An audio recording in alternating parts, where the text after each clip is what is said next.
The Gospel of Mark is a book in the Bible about the life of Jesus. And the earliest reliable tradition tells us that it was written by a guy named John Mark. Now, Mark didn't just grab a bunch of random stories about Jesus and throw them together. He's designed this book to address some really specific questions about whether or not Jesus was the Jewish Messiah. So let's stop right there, because that's a term a lot of people like me aren't very familiar with. Yeah, so the Messiah was a royal figure, sometimes called the Son of God, that Israel was expecting to come and set up a kingdom here on earth.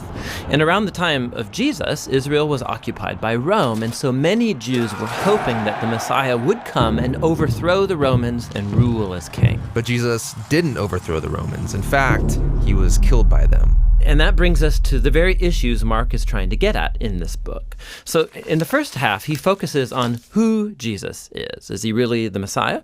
And then in the second half, he's addressing how Jesus became the Messianic king. And then right here in the middle of the book is this pivotal story that brings the two halves together, and Jesus answers both of these questions. Okay, so let's talk about the first half of the book, who Jesus is. So Mark makes his beliefs about Jesus very clear from the first line of the book. The beginning of the good news about Jesus, the Messiah, the Son of God. One of the next stories is Jesus getting baptized, and God's voice announces from heaven, "This is my son." So it couldn't be more clear. It's presenting Jesus as the Messiah. Yes, but as you're reading through this first half of Mark, you'll notice something really interesting start to happen. Jesus is going about healing all these different people, and he's constantly telling them to keep quiet about who he is. This happens so many times in Mark's account, it's very strange. Yeah, why keep it a secret? So remember, lots of Jews had lots of different expectations about what the Messiah would be and do.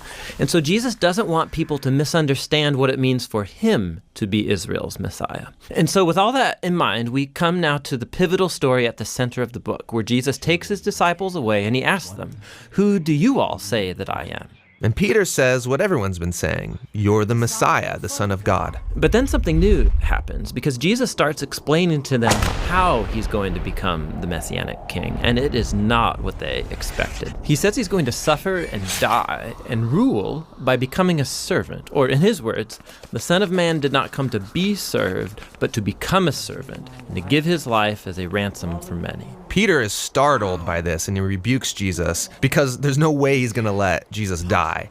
And Jesus responds, "Get behind me, Satan," which is really intense. It really is. But it highlights how important it is for Jesus that his disciples come to understand who he really is.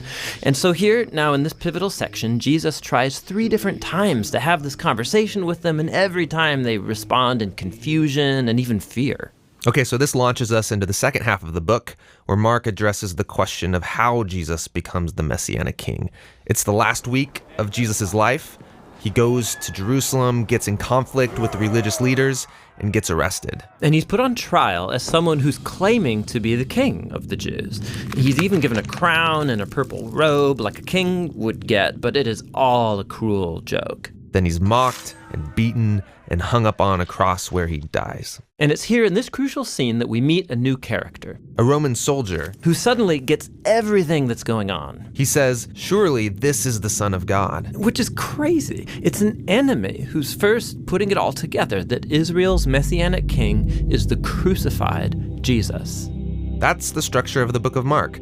But the book doesn't end with Jesus dead on the cross. No. So on the third day, some women go to visit Jesus' tomb, only to find that it's empty. And then there's this angel standing there, instructing them to go and tell this good news that Jesus is alive from the dead. But instead, they run away and they don't tell anyone because they're afraid. And that's how the book ends. Which is a really abrupt ending. Yeah, it's so abrupt that later scribes did add an ending that brings more closure to the story. And you'll find that story in your Bible with a little footnote that says it was added much later. But Mark's a brilliant storyteller, and he's intentionally ended this book abruptly. So all through the book, the disciples have been confused about Jesus' plan to give up his life, the story in the middle, and now right here at the end. It's like Mark is acknowledging just how startling this claim really is. And he wants you, the reader, to wrestle with it for yourself. Is this crucified Jesus really the Messiah that they've been waiting for?